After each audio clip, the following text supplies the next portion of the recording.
Boris Johnson faces tough questions as COVID infection rates soar. ITV Lunchtime News with Lucrezia Millarini. Good afternoon. 10 days from Christmas and COVID infection rates are rapidly rising. Demand for testing is growing and queues for booster jabs are snaking outside vaccination centres. In what must seem like a nightmare before Christmas for the Prime Minister, he faced a backbench rebellion over his Plan B measures, including mandatory vaccines for health workers, compulsory mask wearing and the biggest of all, over so-called vaccine passports at large events. Well, the measures eventually passed, but only with Labour support. And today, Boris Johnson faced tough questions over his leadership, just at the moment where he needs public trust the most. The latest from our political correspondent, Libby Vina. Our political correspondent Carl Dinn joins me now from the Houses of Parliament. Carl, Conservative MPs seem to give the Prime Minister their support in the chamber today. Is he on safer ground then? Yeah, they... Carl, he still faces some quite major difficulties in the coming days. Yeah, he really does. Well, this morning, a leading public health expert advising the government warned that the Omicron variant will lead to a staggering number of cases over the coming days. To discuss this, I'm joined... Well, in other COVID developments this lunchtime, ITV News understands that retired Judge Baroness Hallett is being lined up to chair the forthcoming public inquiry into the government's handling of the pandemic. Next this lunchtime, inflation has reached its highest level in 10 years. Figures released this year, we spoke to an online toy retailer who told us he was being hit by higher costs.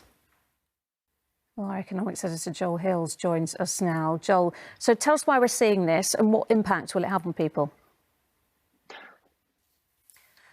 Well, today there have been more concerns over the state of social services across the country. Earlier, the Prime Minister warned MPs they should feel sadness and bewilderment at the murder of 16-month-old Star Hudson. Star's mother's girlfriend, Savannah Brockhill, was found guilty of Star's murder and her mother, Frankie Smith, found guilty of allowing her death. They are both due to be sentenced later. Our reporter, Sangeeta Lal, joins me from Bradford Crown Court. And Sangeeta, yet more criticism for children's services. Still to come. But first, who can forget the awful scenes from the summer as thousands and thousands of people attempted to flee Taliban rule in Afghanistan? To other news, a hospital worker who admitted murdering 2 women in 1987 will be sentenced later. Katie Price is to be sentenced later today for a drink driving offence. The former model and reality star was warned she could face prison time after pleading guilty in September following a crash near her home in Sussex. She's since been receiving treatment for addiction at the Priory Centre. Rebecca Barrett. And finally, before we go, it's a rise, Sir Lewis Hamilton. Congratulations to them both. And that is it for this lunchtime. Mary will be here with all the latest in the ITV Evening News at 6:30. The news where you are follows the national weather. But from everyone on the lunchtime team, bye-bye.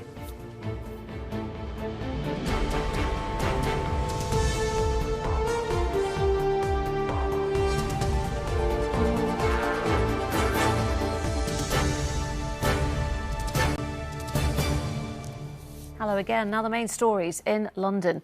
And Sean Bailey has come under pressure today to resign from the London Assembly after he was pictured at a Christmas gathering when the capital was under Tier 2 restrictions, meaning indoor mixing between households was not allowed.